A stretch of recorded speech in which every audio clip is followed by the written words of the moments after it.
चलिए 5.2 में जो बाकी है उसको देखते हैं। है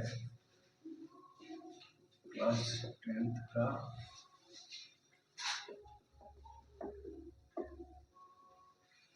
एक्सरसाइज 5.2 12 नंबर क्वेश्चन है ना। 11 तक हो गया था। देखिए इसको समझना है। ये क्वेश्चन जो है थोड़ा सा समझना पड़ेगा आपको। कहता है कि दो समांतर श्रेणियों का सार्व अंतर समान है। सबसे पहले मान लीजिए कि दो एपी, मान लीजिए माना कि दो एपीज जो है, एक है हमारा A1, A2, A3 and dot dot dot AN तक जाएगा, ठीक है। और दूसरा मान लेते हैं B1, B2, B3 और ये जाएगा BN तक, nवां पद तक जाता है, चाहे B हो, चाहे C हो, चाहे D हो, क्या। अब ध्यान से देखो, जो पहला AP है, एक जो AP है हमारा, दोनों AP है, पहला AP का nवां पद क्या होगा, यानी कि AN बराबर होगा हमारा A प्लस N घटाओ 1 इंटू D, होगा ना, फॉर्मूला होता है।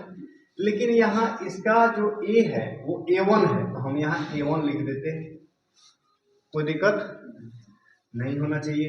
इसको हम समीकरण 1 मान। ठीक उसी प्रकार हम जब BN निकालेंगे, इसमें निकालेंगे, तो यहां हो जाएगा B1 into N-1 into D। समीकरण कहां से हुआ एक बार फिर समझ लो। देखो पहला जो AP है उसका पहला पद A1 है, दूसरा पद A2 है, तीसरा पद A3 है, अंतिम पद AN है। अंतिमों पद निकालने का फॉर्मूला आप लोग पढ़े हुए हैं कि AN बराबर A प्लस N घटाओ 1 इंटू D होता है। तो AN अंतिमों पद है ही, लिख दिया यहाँ। A प्लस, तो A तो हमारा ये पहला पद A1 है ना, A1 रखे हैं। अब बाकी जो फॉर्मूला का भाग है वही है, देख लो, है ना। अच्छा, उसके बाद यहाँ पर दूसरे वाला में जब BN निकालेंगे, यानी दूसरा AP का nवां पद, BN का मतलब ये भी AN ही है, लेकिन दूसरा AP है इसलिए BN मान लिया गया है। तो दूसरा AP का nवां पद A1, इसका A1 क्या है, B1 है, इसका A1 B1 है, इसलिए B1 लिख दिया। फॉर्मूला वही है, देख लो, कोई अंतर नहीं। अब लिखेंगे कि समीकरण 1 घटाओ 2 से, ठीक है। समीकरण 1 में से हम क्या कर देते हैं, 2 को घटा देते हैं। ध्यान से देखो, यहीं पर AN बराबर 1 plus A1 plus N-1 into D घटाओ। अगर घटाव करना है तो पहला पद में से पहला पद AN में से BN घट गया, कोई दिक्कत, AN माइनस BN होगा ना, एक में से 2 को घटाया जा रहा है, क्या कोई दिक्कत। अच्छा, पहला वाला पूरा पद लिख दिया, घटाओ ये वाला पद दूसरा वाला, तो घटाव करेंगे तो B1, आइए घटावे हो जाएगा N-1 इंटू। ध्यान से देखो, ये दोनों पद समान है और प्लस माइनस था, कट गया। यहां देखो AN माइनस BN बराबर A1 minus B1, equation third यानी तीसरा, कोई दिक्कत।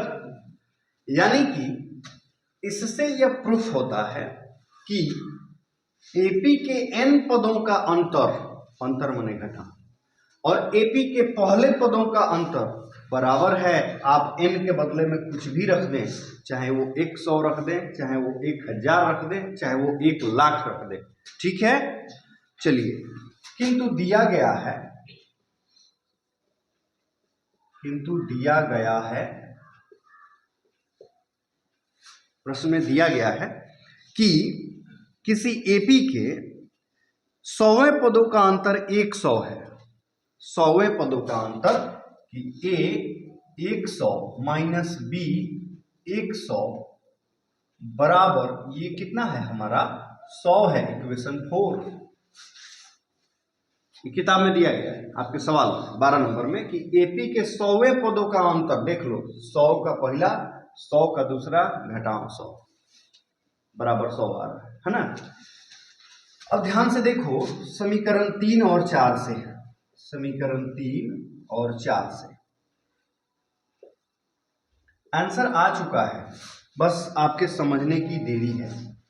हमने पहले एपी जो 2 माने थे उससे हमने यह ज्ञात किया कि एपी का आप कोई भी पद रख लो वो nवां पद के अंतर के बराबर है।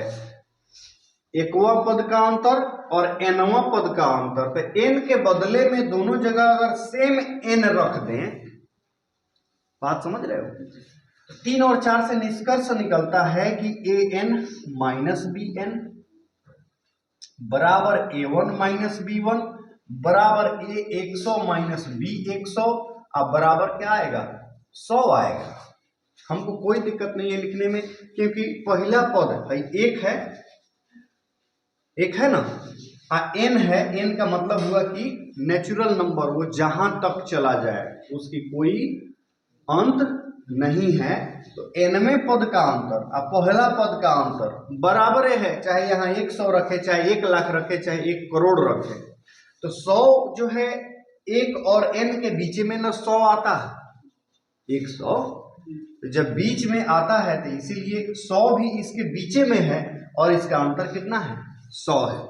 अतः हम यह कह सकते हैं कि an माइनस बी एन बराबर a1 माइनस b1 बराबर a 100 माइनस b 100, ये बराबर होगा a 1000, चाहे हम 1000 रखें चाहे 2000 रखें, माइनस b 1000 बराबर ये क्या आएगा 100 आएगा। और यही हमारा क्या हो जाएगा, हमने यह प्रूफ किया, यहां यही दर्शाया कि किसी एपी के 100 पदों का अंतर 100 है, और इस दोनों एपी से जबकि डी का मान समान है, दोनों एपी से हमें यही प्राप्त हुआ है कि किसी भी एपी का, किसी भी नहीं, ये जो दिया गया है उस दोनों एपी का nवां पद का अंतर और पहला पद का अंतर समान है।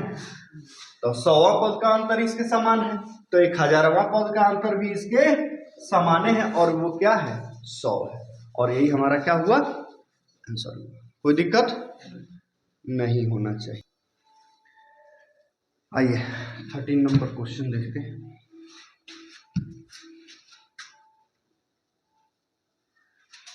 कहता है कि 3 अंकों वाली कितनी संख्याएं 7 से विभाज्य हैं। 3 अंकों वाली कितनी संख्याएं 7 से विभाज्य है, मतलब 7 के पहाड़ा में 3 अंक वाला संख्या कितना आएगा। 3 अंक वाला संख्या समझते हैं, सबसे छोटी संख्या 3 अंक का क्या होता है 100 होता है। तो ध्यान से देखो कि 7 के पहाड़ा में 100 के बाद 100 तो आता नहीं है 7 के पहाड़ा में, 101 नहीं आता है, 102 नहीं आता है, 103 भी नहीं आता है, 104 भी नहीं आता है, 105 आता है। सबसे छोटी संख्या 105, फिर 7 जोड़ो 112, फिर 7 जोड़ो 119, और ऐसे ही बढ़ते जाएगा। तो ये अंतिम क्या होगा इसका, 3 अंकों के सबसे बड़ी संख्या क्या होती है 999 होती है ना। इसमें 7 से भाग कर लो, 7 एकम 7, 2 9, 7 चौके 28, 1 9, 7 दूनी 14, कितना आ जाएगा 5, यानी 5 अधिक आ रहा है, तो 5 घटा लो, 999 में से 5 क्या करोगे घटा दोगे, यानी कि आ जाएगा ये 4 9 9, यानी अंतिम जो होगा 994 हो जाएगा। यह एक एपी बन गया। समझ रहे हो कि नहीं समझ रहे हो। 100 क्यों नहीं लिखा, क्योंकि 7 से भाग नहीं लगता है, 101 में भी नहीं लगता है, 102 में भी नहीं लगता है। सीधे समझो कि 15 सत्ते 105 होता है और 14 सत्ते 98 होता है, यानी कि 7 को 14 बार गुना करोगे तो 98 आएगा, 15 बार करोगे तो 105 आ जाएगा। 105 सबसे छोटी संख्या है, और 7 7 7 7 जोड़ते जाओगे तो यहाँ देखो ध्यान से, a बराबर 105 आ गया, d बराबर 7 का पहाड़ा है 7 होगा, और an बराबर क्या आएगा 994 आएगा। तो तुमको क्या निकालना है पता है, n बराबर क्या है, निकल जाएगा कि निकाल दे, निकल जाएगा, छोड़ दें। चलो 14 नंबर समझो।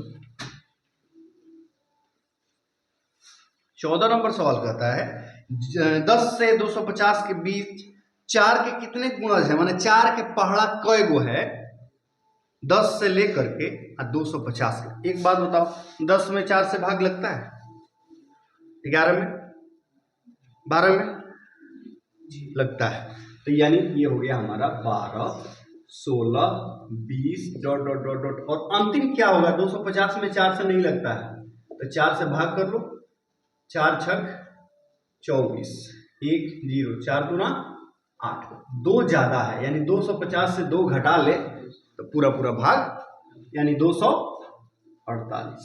सेम क्वेश्चन आ गया देखो।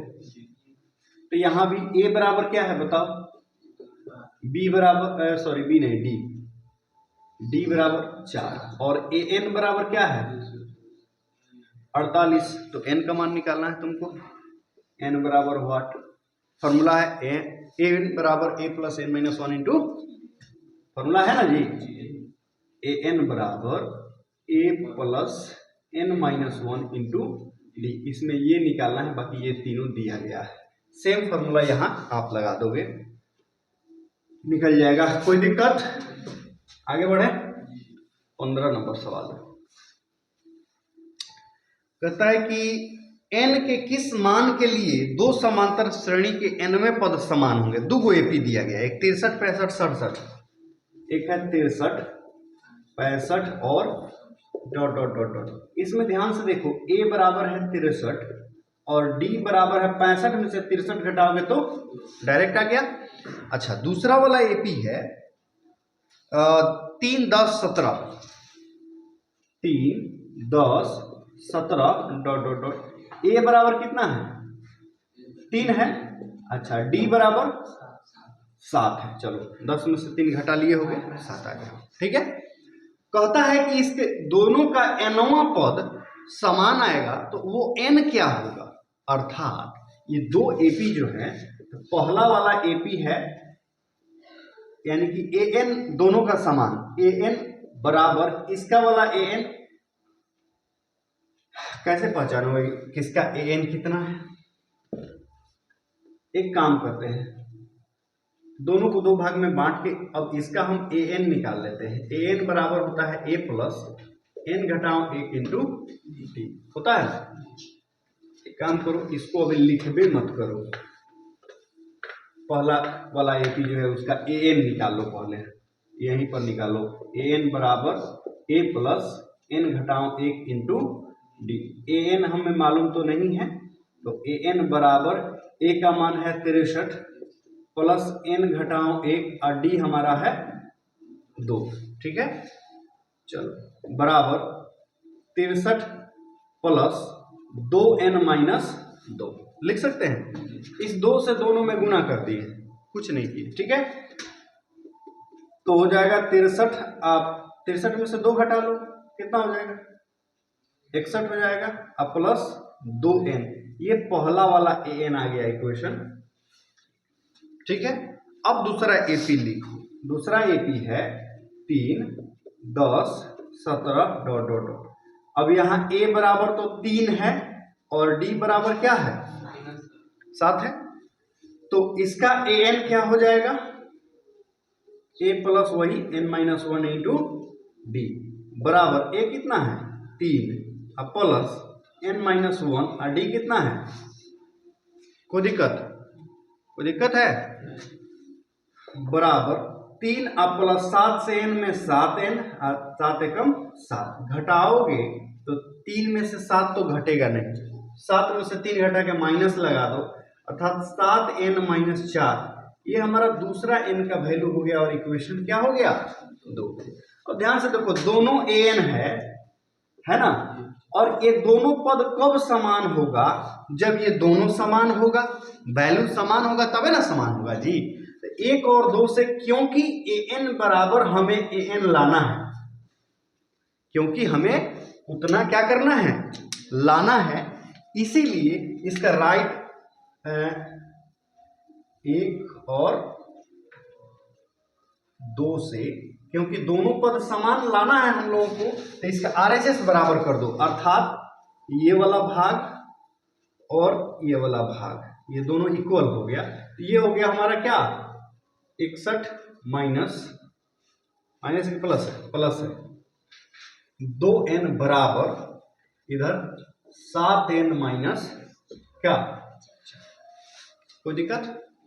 अब n वाला एक साइड, बिना n वाला एक साइड, 61 प्लस 4 इधर हो गया, उधर हो गया 7n माइनस 2, 61 4 65 बराबर 5n, 65/5 बराबर n, कितना हो जाएगा, यानी कि इसका 13वां पद जो है वो दोनों का समान आएगा।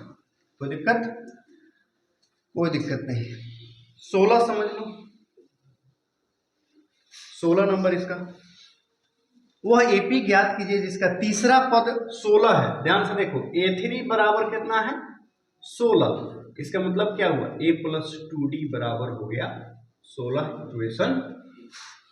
सातवां पद पांचवें पद से 12 अधिक है, यानी कि A7 जो है 12 ज्यादा है किससे, A5 से, तो सातवां में से पांचवा पद घटा लेंगे तो क्या आ जाएगा, तो 12 आ जाएगा जो दिया गया है।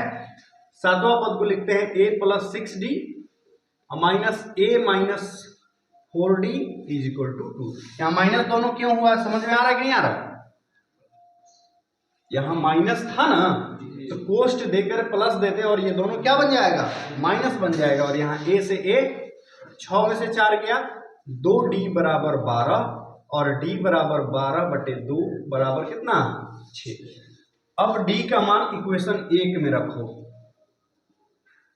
d का मान समीकरण 1 में क्या करने पर, रखने पर, तो यहां देखो a प्लस 2 × 4 अब बराबर 16, a बराबर 16, 4 दूना, a बराबर कितना 8, सॉरी 8 होगा ना, d बराबर कितना है 6, तो AP निकालना है। AP निकालने का क्या फॉर्मूला होता है,